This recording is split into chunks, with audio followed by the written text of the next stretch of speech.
আমি কোরআনে কারিমা থেকে শুধুমাত্র একটি আয়াত তেলাওয়াত করেছি। এরপর মেসেজ করে কিছু কথা রাখবো, বাকি আল্লাহ পাকের ইচ্ছা। আল্লাহ রাব্বুল আলামিন যেন আমাকে বলার এবং আমাদের সবাইকে শোনান এবং যাই কিছু বলবো এবং শুনবো এগুলি যেন আল্লাহ রাব্বুল আলামিন আমাদের সবাইকে বুঝে আমল করে এই দুনিয়ার মুখ থেকে মৃত্যুবরণ করার তৌফিক দান করেন বলে আমিন। আসলে দেখা যায় সারা জীবন শুনেই গেলাম, এখনো আমলের নিয়ত করি না। যারা তো অনেক দিন বাঁচবো, মাত্র কেবল 40 বছর বয়স, 50 বছর বয়স, আরো তো 100 বছর বাঁচবো, 90 বছর, 80 বছর, 70 বছর বাঁচবো, আরো তো সময় আছে। আর কিছুদিন পর আমল করব। তাহলে আমি আপনি অথবা যে এই চিন্তা ভাবনা গবেষণা করছে সে কি বোকার স্বর্গে বাস করছে না ভালো স্বর্গে বাস করছে? বোকার স্বর্গে বাস করছে। কি জন্য, কি কারণে? তাকে যদি ওই মুহূর্তে বলা যায়, ভাই তুমি যে কথা বলতেছো আর কিছুদিন পর আমল শুরু করবো আর শেষ করব না, মৌতের আগ পর্যন্ত খালি আমল করতেই থাকবে। তুমি যে 1 ঘন্টা পরে তুমি বাঁচবে অথবা 5 মিনিট পরে, ওটাও বাঁচবে না। তুমি যে 1 মিনিট পরে তুমি বাঁচবে এর কোনো গ্যারান্টি আছে? সে উত্তর দিবে কি? কোনো গ্যারান্টি নাই। তাহলে আমি আপনি যখন সময় পাবো, সব সময় পাবো আল্লাহ রাব্বুল আলামিনের ইবাদত বন্দেগীর মধ্যে আমার আপনার থাকতে হবে, লিপ্ত হতে হবে, ডুবে থাকতে হবে। তাহলেই ওই ব্যক্তি হচ্ছে বুদ্ধিমান। জোরে বলি সুবহানাল্লাহ। আর যদি এই চিন্তা ভাবনা গবেষণা করি আর কিছুদিন পরে আমল করব, তাহলে সে কোন স্বর্গে বাস করে? বোকার স্বর্গে সে এখন বাস করে। ওর মতো বোকা, ওর মতো বলদ আর পৃথিবীর পক্ষে কেহ নাই। আল্লাহ রাব্বুল আলামিন তিনি বলতেছেন, আমি মানুষকে সবচেয়ে বেশি সুন্দর করে জ্ঞান বিবেক বুদ্ধি দিয়ে আমি তাকে সৃষ্টি করেছি এবং পৃথিবীর মধ্যে 18,000 মাখলুকাত আছে, তার মধ্যে সর্বশ্রেষ্ঠ বলে আমি মালিক, আমি প্রভু, আমি রব আল্লাহ ঘোষণা দিয়েছি। জোরে বলে সুবহানাল্লাহ। কে বলে? মানুষকে। আমি আপনি কি বলে? মানুষ। এই পৃথিবীর মধ্যে সবচেয়ে বেশি দামি আমি আপনি, আমি এবং আপনি। কি জন্য? ফেরেশতারা কোন পাপের কাজ করে না। কি করে না বলে? পাপের কাজ করে না। আমি আপনি কি পাপের কাজ করি? বলেন কি করি? মানে প্রতিযোগিতা অনুযায়ী শুরু করে দেয় পাপের কাজ নাকি? প্রতিযোগিতা দিয়ে করি পাপের কাজ। তাহলে ফেরেশতারা কোন পাপের কাজ করে না। দিনরাত 24 ঘন্টা অল টাইম, সব সময় আল্লাহ রাব্বুল আলামিনের ইবাদতের মধ্যে লিপ্ত আছে। কিন্তু তাকে আল্লাহ রাব্বুল আলামিন শ্রেষ্ঠ বলেন নাই, ভালো বলেন নাই। আমাকে আপনাকে কেন শ্রেষ্ঠ বললেন, কেন ভালো বললেন, এই প্রসঙ্গে ইনশাআল্লাহ আলাপ আলোচনা হবে। আল্লাহ রাব্বুল আলামিন যেন আমাকে বলার তৌফিক দান করেন বলে আমিন। পৃথিবীর বুকে আমাকে আপনাকে আল্লাহ রাব্বুল আলামিন সৃষ্টি করেছেন এবং ভালো মন্দ বোঝার জ্ঞান বিবেক দান করেছেন। করেছে কি করেন? ভালো কোনটা মন্দ কোনটা আমি আপনি বুঝতে পারি কি পারি না? আল্লাহু আকবার। আমার আপনার মধ্যে লোভ আছে, হিংসা আছে, অহংকার আছে, দিমাগ আছে, সবকিছু আল্লাহ রাব্বুল আলামিন আমাকে আপনাকে এইগুলি দিয়ে পৃথিবীর বুকে পাঠিয়েছে। ফেরেশতার মধ্যে এগুলা নাই, ফেরেশতার মধ্যে এগুলি নাই। আমার আপনার মধ্যে কত লোক লালসা দিয়েছে কে? আল্লাহ। আল্লাহ রাব্বুল আলামিন। 5টা ছেলে আছে, এতদিন সে বলেছে আল্লাহ তুমি আমাকে একটা ছেলে একটু বাহিরে যাওয়ার এইরকম একটা ক্ষমতা দান করো, 2 টাকা পয়সা দাও, বেশি চাই না, একটা। কয়টা? কিছুদিন পর দেখা গেল তাকে আল্লাহ রাব্বুল আলামিন সেই ক্ষমতা দান করলেন, একটা ছেলে বাহিরে চলে গেল। তার আশা কি বন্ধ হয়েছে? না। 2 দিন পর বলবে যে আল্লাহ তুমি আর একটা ছেলে যাওয়ার একটু ব্যবস্থা করো। এই লোককে দিলেন আল্লাহ। এই দুষ্টমি করো না, এই লোক লালসা কে দিলেন? আল্লাহ। আল্লাহ রাব্বুল আলামিন দিলেন। এবং যার ভিতরে লোভ লালসা নেই, অহংকার নেই, দেমাগ নেই, ভালো মন্দ বোঝার কোনো ক্ষমতা নেই, তার কোনো দামও আছে? তাকে কেউ দাম দেয়? তার কোনো দাম নেই, কেউ তাকে দামও দেয়। মানুষ পৃথিবীর মুখে এসে অন্যায়, অপরাধ, জিনা, ব্যভিচারী, মারামারি, কাটাকাটি, ফাটাফাটি এর মধ্যে লিপ্ত হওয়া শুরু করে দেবে। ফেরেশতারা বললেন রব্বুল আলামিন তোমাকে আগেই বলেছিলাম এই মানুষ জাতিকে পৃথিবীর বুকে আর পাঠাইও না। এর আগে তুমি যে জাতিকে পাঠাইছিল তারাও তো এমনই করেছিল, কিন্তু আল্লাহ তুমি তো শুনলেন। আল্লাহ রাব্বুল আলামিন ফেরেশতাদের এই সমস্ত কথাগুলি শুনলেন। শোনার পরে আল্লাহ রাব্বুল আলামিন বললেন হে ফেরেশতারা তোমরা শুনে রাখো, আমি রব্বুল আলামিন মানুষের মধ্যে যে সমস্ত গুনাহগুলি দিয়ে পৃথিবীর বুকে পাঠিয়েছি, তোমাদের মধ্যে যদি এই সমস্ত গুনাহগুলি দিয়ে সৃষ্টি করতাম তোমরাও এমন পাপের মধ্যে লিপ্ত হয়ে যেতে। ফেরেশতারা সঙ্গে সঙ্গে বললেন যে না না না, এটা আমরা কোনো সময়ই আমরা করতাম না। আল্লাহ বলেন যে তোমরা করতে, আর ফেরেশতারা বলে আমরা এমন ধরনের অন্যায় অপরাধ কাজ আমরা করতাম না।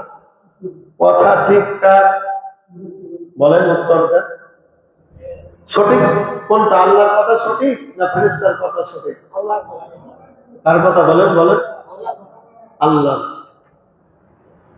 ফেরেশতারা কি কথা বলেন? রব্বুল আলামিন না না না, আমরা কোন মানুষের মতো অন্যায় অপরাধের মধ্যে লিপ্ত থাকতাম না, অন্যায় অপরাধ করতাম না। আল্লাহ রাব্বুল আলামিন বললেন তাহলে তোমাদের মধ্যে প্রস্তুত হয়ে যাও যে কোনো 2 জন, আমি মালিক, আমি প্রভু, আমি রব।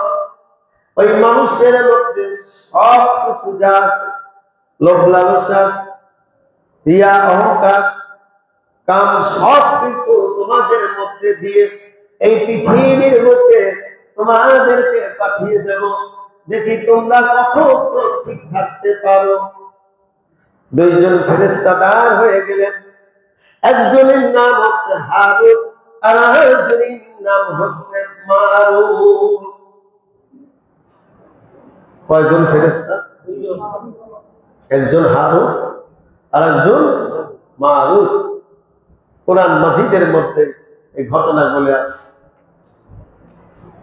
আল্লাহ রাব্বুল আলামিন তাদের ভিতরে, আমার আপনার ভিতরে যে সমস্ত কাম, লোভ, রিয়া আছে, যা কিছু আছে, সবকিছু ওই 2 ফেরেশতার মধ্যে দিয়ে পৃথিবীর বুকে পাঠালেন। যেখানে আসে নাম, সেখানে একটি অনেক সুন্দরী মেয়ে আছে, জহুরা নামে এক সুন্দরী মেয়ে আছে। অন্যায় অপরাধের মধ্যে সবসময় লিপ্ত হয়ে থাকে। এই দুই ফেরেশতা এই মেয়ের কথা জানতে পারলেন, জেনে ওই মেয়ের কাছে গেলেন। জানার পর এখন বলতেছেন, আমি তো মানুষ, আর তারা যে দুনিয়ার বুকে আসছে, এখন ফেরেশতারা মানুষ রূপে আসছে, বলে মানুষ রূপে ওই আকৃতি সবকিছু ধরে এখানে আল্লাহ রাব্বুল আলামিন পাঠিয়েছে। আমি মানুষ এবং মুসলমান না, আমি বেদিন, অর্থাৎ আল্লাহকে আমি মানি না। তোমরা দুজন যে আমার কাছে আসছো, আমার সঙ্গে মিলতে চাও, অন্যায় অপরাধে আমার সত্য আছে। দুইটি সত্য, কি বলে? তিনটি সত্য। কয়টি? তিনটি সত্য। এক নাম্বার, তুমি ইসলাম ধর্ম পরিত্যাগ করে দিতে হবে।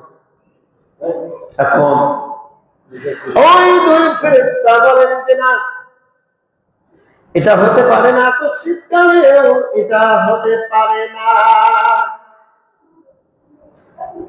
দ্বিতীয় নাম্বার শর্ত, আমার এই কাজে লিপ্ত হওয়ার আগে ছোট্ট একটি বাচ্চা আছে, এই বাচ্চাকে তোমরা হত্যা করবে। কি করবে? এই বাচ্চাকে হত্যা করবে। হ্যাঁ, এটা করা যায়, এটা করা যায়। এক নম্বর সত্য, দিন তোমাদের ছেড়ে দিতে হবে। দ্বিতীয় নম্বর সত্য, এই বাচ্চাকে তোমাদের কতল করে দিতে হবে, তারপরেই তোমাদের সঙ্গে আমার মিলন হবে। বলি নাউজুবিল্লাহ। ওরা চিন্তা ভাবনা করলে একটা মানা যাবে না, আর দুইটা মানা যাবে। ওই বাচ্চাকে হত্যা করলে তারপরে জিনা ব্যভিচারের কাজে লিপ্ত হয়ে গেলেন। বেশি সময় কিন্তু দুনিয়ার বুকে আসেন না, অল্প ক্ষণের মধ্যে এই সমস্ত ঘটনা ঘটে গেলেন। সঙ্গে সঙ্গে আল্লাহ রাব্বুল আলামিনের কাছে সিজদায় পড়ে গেলেন ওই দুই ফেরেশতা। রব্বুল আলামিন, আমরা তো অন্যায় করে ফেলেছি, আসলে তো আমরা এটা তোমার কথা মানি নাই, আমরা এটা চ্যালেঞ্জ করেছিলাম। মানুষের মধ্যে যে সমস্ত গুনাহগুলি রয়েছে, এই সমস্ত গুনাহগুলি দিয়ে যদি তুমি আমাদের দুজনকে দুনিয়ার বুকে পাঠাও, ওই মানুষের মতো কোনো অন্যায় অপরাধে লিপ্ত হব না। কিন্তু মালিক, ও প্রভু, আল্লাহ, আমরা তো পাপ কাজ করে ফেলেছি, আল্লাহ তুমি আমাদেরকে মাফ করে দাও। দোয়া করে কার কাছে? আল্লাহর কাছে। সিজদা করে করে কাঁদছে। আল্লাহ রাব্বুল আলামিন বলতেছেন, না, এটা হবে না, তোমাদের বিচার হবে রোজ মাহশরের মাঠে। কোথায় বলে? যেখানে হাজারো হাজারো কোটি কোটি মানুষ থাকবে, এখানে তোমাদের বিচার হবে। এই দুই ফেরেশতা বারবার আল্লাহ রাব্বুল আলামিনকে বলছেন, রব্বুল আলামিন, তুমি যে কোনো শাস্তি দাও না কেন, এই পৃথিবীর মুখ থেকে আমাদের এই শাস্তি শেষ করে দাও। কিয়ামতের দিন আমাদের এই শাস্তির ব্যবস্থা করো না, ওখানে আমাদেরকে লজ্জিত করো না, অপমানিত করো না, আমাদের বিচার করো না। আল্লাহ রাব্বুল আলামিন বললেন, ঠিক আছে, আজ থেকে কিয়ামতের আগ পর্যন্ত তোমাদের মাথাটি নিচের দিকে করে রাখতে হবে, আর পাটা উপরের দিকে করে রাখতে হবে। তারা তাই রাজি যে দুনিয়ার বুক থেকে আমাদের বিচারের কাজ সব শেষ হয়ে যায়, কিন্তু আমরা ওই দিনে যেত লজ্জিত, লাঞ্ছিত, বঞ্চিত অপমানিত না।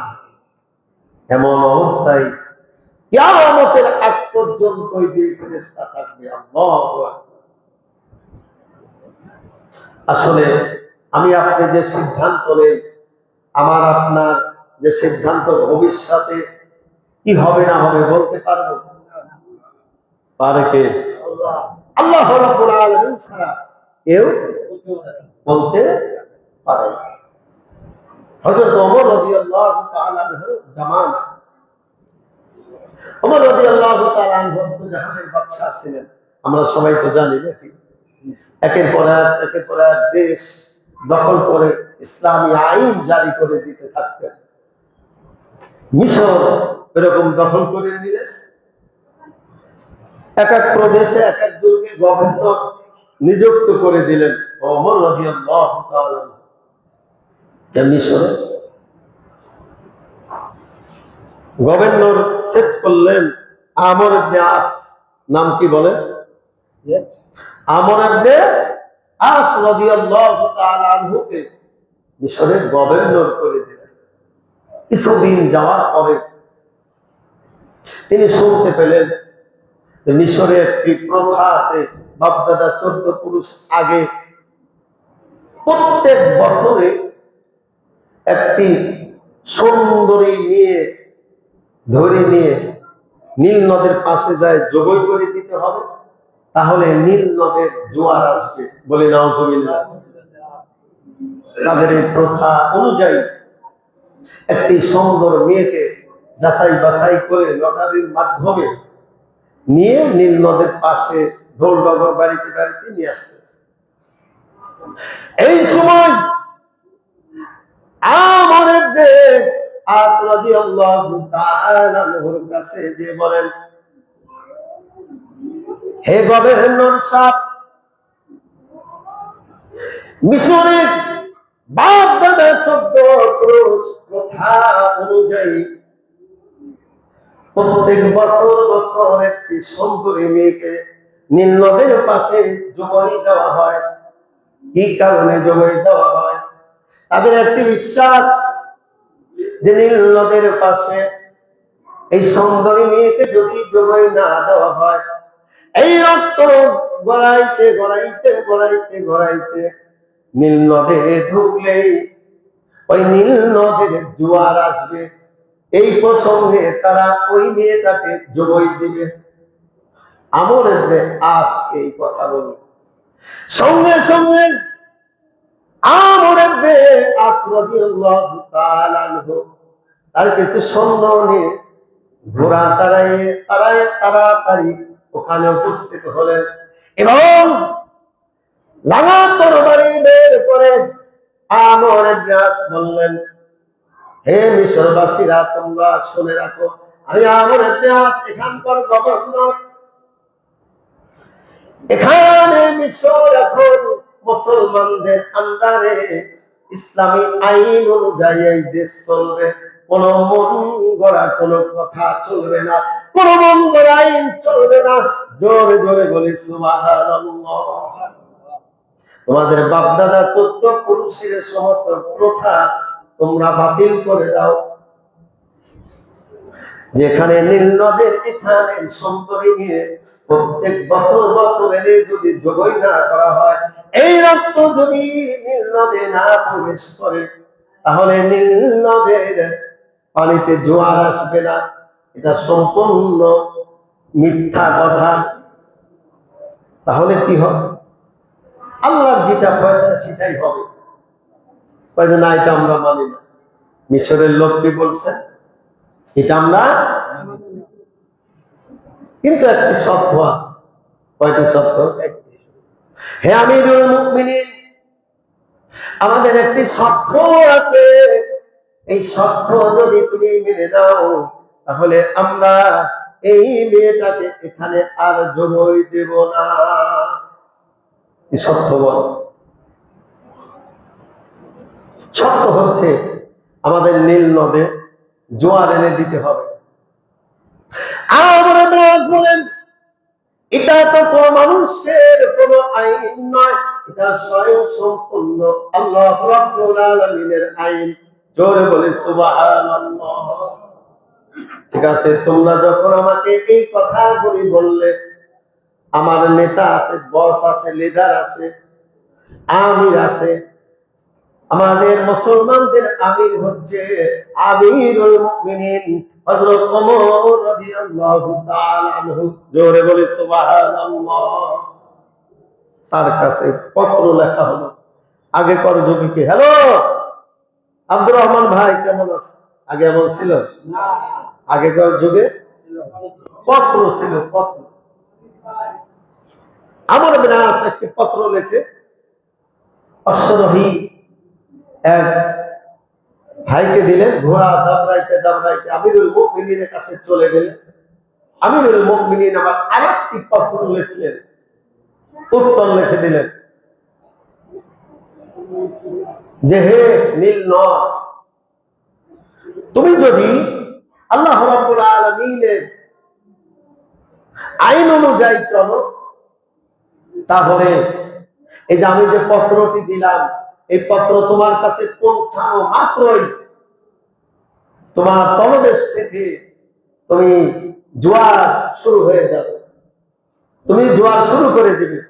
আর যদি তোমার থেকে এই জোয়ার জারি হয় প্রত্যেক বছর বছর, তাহলে প্রয়োজন নাই। জোরে বলি সুবহানাল্লাহ। পত্র এনে আমর ইবনে আস রাদিয়াল্লাহু তাআলা আনহু কাছে দিলেন। পরে দেখলেন এই লেখা। সঙ্গে সঙ্গে নীল নদের ভিতরে দিয়ে দিলেন। সঙ্গে সঙ্গে নীল নদ থেকে পানি স্রোত প্রবাহিত হওয়া শুরু করে দিলেন, জোয়ার আসা শুরু করে দিলেন।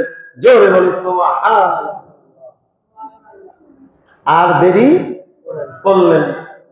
এই যে জোয়ার বাড়ে কমে, আর 2-3 দিন মধ্যে একটু পানি বাড়তেছে নাকি? মানুষের কোন ক্ষমতা আছে? এ ক্ষমতা কার? আল্লাহ। আপনি ওই চরে যাবেন, তাও দেখবেন পানি বাড়তেছে না কমতেছে। আপনি ঢাকা যাবেন, ঢাকা যাও কি এই টাইমে এই মুহূর্তে দেখবেন কি জোয়ার। আজ কয়েকদিন ধরে পানি বাড়তি না কম? এটা কে ঘটায়? আল্লাহ রাব্বুল আলামিন ঘটায়। মানুষের কোন হাত না।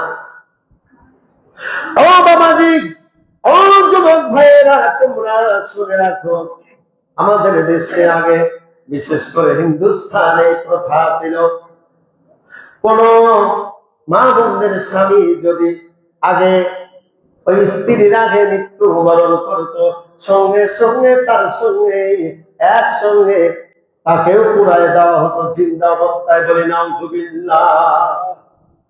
তারা মনে করত ও স্বামী স্বর্গে চলে যাবে, ওপাশে থেকে আল্লাহ ওই তো স্বর্গে পাঠায় দেয়। বলি নাউজুবিল্লাহ। আসলে কি এটা সঠিক?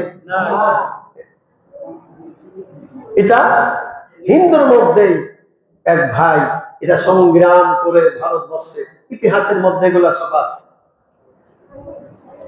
সংগ্রাম করে এটা অর্থাৎ কোথায় গেছে। এটা তো করা যাবেই না, বরং আগে নিয়ম ছিল আজকে বিবাহ করার রাতেই যদি স্বামী মারা যেত, তাহলে এই বোনের আর বিবাহ হবে না, সারা জীবন তার যৌবন নষ্ট হয়ে যাবে, এমনকি পাপের কাজেও তো লিপ্ত হতে পারে। ঠিক কিনা বলেন? এটা ওই সেই হিন্দু ভাই সংগ্রামের মাধ্যমে এটা প্রথা সব কি করে দিয়েছে, বাতিল করে। এটা আইন এখন পার্লামেন্টে, ভারতের পার্লামেন্টে আছে, এগুলি আর এখন চলে না।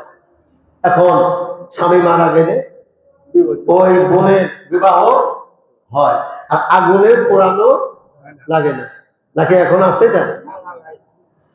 তারা মনে করে কি স্বামী মারা গেছে, আগুন দিয়ে পোড়ায় গেছে, স্বর্গে চলে গেছে, ওর বউ খামাখা নরকের মধ্যে থাকে কিলাম, ওকে একসাথেই বাঁধিয়ে হাত পা বাঁধিয়ে জোর করে আগুনের মধ্যে পোড়ায় দিত। বলি নাউজুবিল্লাহ। এটা হচ্ছে মানুষের আইন, মানুষের মন গড়া এগুলি কথা, কিন্তু আসলে বাস্তবে এগুলা কোনো কিছুই নয়। সবকিছু হয় কার অর্ডারে? এখন মানুষের অর্ডারে হয়। এই যে আমি আপনি মায়ের পেটে যে জন্মগ্রহণ করেছি, মিম্মা সুলালাতিন মিন মাইন, আমি আপনি মায়ের পেটে হয়েছি। 40 দিন যাবত আল্লাহ রাব্বুল আলামিন কি সুন্দর রিফাইন করে, কয়দিন 40 দিন যাবত রিফাইন করে করে করে করে করে করে 40 দিন শেষ হয়ে গেছে। সঙ্গে সঙ্গে আল্লাহ রাব্বুল আলামিন রক্তে পরিণত করেছেন। আবার 40 দিন রিফাইন করেছে, রিফাইন করে করে করে করে 40 দিন শেষ। তারপরে আবার আল্লাহ রাব্বুল আলামিন রক্তের থেকে মাংস পরিণত করে দিয়েছেন। এই মাংসে আবার 40 দিন রিফাইন করে করে করে করে সবকিছু আল্লাহ রাব্বুল আলামিন এই 40 দিনের মাথায় যে আমার আপনার হাত পা অঙ্গ প্রত্যঙ্গ অল্প অল্প সবকিছু এরকম বোঝা যায়, এই সিস্টেম পৃথিবীর কোন গাইনি ডাক্তার করেছিল? কে করেছে? আল্লাহ। ধরে বলেন কে করেছে? আল্লাহ রাব্বুল আলামিন করেছেন। পৃথিবীর কোন মানুষের কোন ক্ষমতা নাই, ভালো হোক অথবা মন্দ হোক, খায়রিহি ওয়া শাররিহি মিনাল্লাহি তাআলা ওয়াল বাসি বাদাল মাউত, ভালো হোক অথবা মন্দ হোক।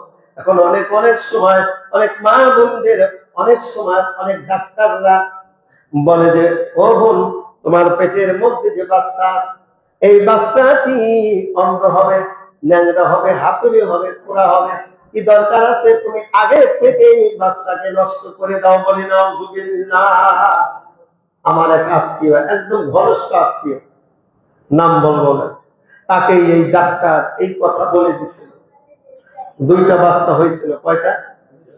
একটা বাচ্চা মরে গেছিল, বলেছিল ওইটার থেকে এইটাও নষ্ট হয়ে যাবে, পছন্দ করবে, হ্যান ত্যান ইত্যাদি ইত্যাদি। কিন্তু আল্লাহ রাব্বুল আলামিন স্বয়ং সম্পন্ন সুস্থভাবে 3 কেজি ওজন করে দুনিয়ার বুকে পাঠিয়ে দিয়েছে। কে করলেন? আল্লাহ। মানুষের কোন ক্ষমতা আছে না? এই সময় কি গাইনি ডাক্তার বলেছিল এরকম আমি সমস্যা দেখতেছি, দেখি ভিতরে ওষুধ পানি ঢুকাই দিয়ে কোনো ব্যবস্থা করা যায় কিনা? কি করা যায়? আছে এরকম? বাবা, 40 দিন যাওয়ার পরে আল্লাহ রাব্বুল আলামিন ফেরেশতা পাঠিয়ে দিলেন। এই ফেরেশতা দিয়ে ফুৎকার দিলেন, সঙ্গে সঙ্গে রূহ হয়ে গেলেন। এই সময় কয়েকটি জিনিস ফেরেশতা ওখানে লেখালেখি করেন। আল্লাহ রাব্বুল আলামিন বলেন, হে ফেরেশতা তুমি লেখো আমার এই বান্দা পৃথিবীর বুকে কতদিন বাঁচবে এবং মরবে কোথায়, তার দাফন হবে কোথায়, সে কি খাবে না খাবে, সব কিছুর ব্যবস্থা এই পেটের মধ্যে থাকা অবস্থায় আমার মালিক, আমার রব, আমার প্রভু এই ব্যবস্থা করে দিয়েছে। জোরে বলি সুবহানাল্লাহ। তাও দুনিয়ার বুকে পেটের মধ্যে থেকে আল্লাহ রাব্বুল আলামিন আমার আপনার খাদ্যের কত সুন্দর ব্যবস্থা করে করে রেখেছে। মাছ, গোশত, ভাত, কত সুন্দর হালাল হালাল খাদ্যের ব্যবস্থা পেটের মধ্যে থাকা অবস্থায় ফেরেশতা লিখে রাখছে। কিন্তু অনেক ভাইরা, অনেক মা বোনেরা আছে আল্লাহ রাব্বুল আলামিনের এই আইন মানতে রাজি নয়। বলে নাউযুবিল্লাহ। দুনিয়ার বুকে তারা ভালো জিনিস খাবে না, তারা কি করলো? সুদ খাওয়া শুরু করে দিল। কি বলেন বলেন? ওখানে কি ফেরেশতা এমন খেলছে যে তুমি দুনিয়ার বুকে এসে সুদ খাবে? ফেরেশতা লিখেছিল? ফেরেশতা লেখা আছে? সুদ খাওয়াটা কি গুনাহ না সওয়াবের কাজ? আল্লাহ কি গুনার কাজ করা নিয়ে তার লিখেছে? আমি আপনি থেকে হাতে উঠাই নিছি। আল্লাহ আমাকে আপনাকে খাওয়াবে ভালো, আমি আপনি খাচ্ছি হারাম। জোরে বলেন, জোরে বলেন। কি অনেকে হারাম খায় না? আল্লাহ তো লিখেছে তুমি ভালো ভালো তোকে আমি খাওয়াবো। ওইটা ভালো লাগে না, ও বলতেছে না এটা আমার চলবে না। ফেরেশতা যতই লিখুক না কেন, আল্লাহ রাব্বুল আলামিন যতই ওখানে নির্ধারিত করে আমার পেটের মধ্যে লিখে রাখুক না কেন, দেখেন 4 মাসের মাথায় যে সবকিছুর ব্যবস্থা করে, খাদ্য খানা কি হবে না হবে, ভালো মন্দ ব্যবস্থা করে আল্লাহ রাব্বুল আলামিন আমাকে আপনাকে দুনিয়ার বুকে আনলেন। 4 মাস 6 মাস আগেই কিন্তু খাদ্যের ব্যবস্থা এখানে করে রাখছে কে কে বলে আল্লাহ রাব্বুল আলামিন। আমার এবং পৃথিবীর বুকে কোন ডাক্তার কবিরাজ হেকিমের এই জ্ঞান নাই, বিবেক নাই। আল্লাহ রাব্বুল আলামিন দুনিয়া আসার আগে 6 মাস আগে থেকে আমার আপনার মায়ের স্তনের মধ্যে আস্তে আস্তে আস্তে আস্তে দুধের ব্যবস্থা করে দিলেন। জোরে বলে সুবহানাল্লাহ। এবং এমন দুধের ব্যবস্থা আল্লাহ রাব্বুল আলামিন করলেন, আমি আপনি এমন জগতে ছিলাম, আলো নাই বাতাস নাই, কোনো কিছুর ব্যবস্থা ছিল না।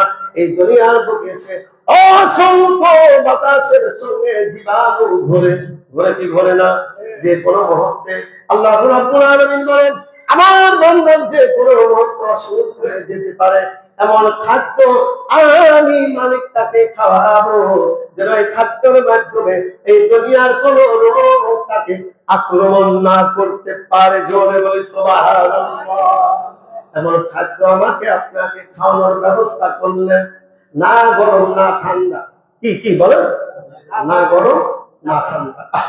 ওই ছোট্ট অবস্থায়, কচি অবস্থায় যদি এখন যেমন গরম গরম দুধ আমি আপনি 1 গ্লাস নিয়ে খেয়ে ফেলা দিস, চা আমি আপনি গরম গরম খাই, ওই অবস্থায় যদি তাকে খাওয়ানো হলো, মুখ উঠতো কি করতো না বলেন?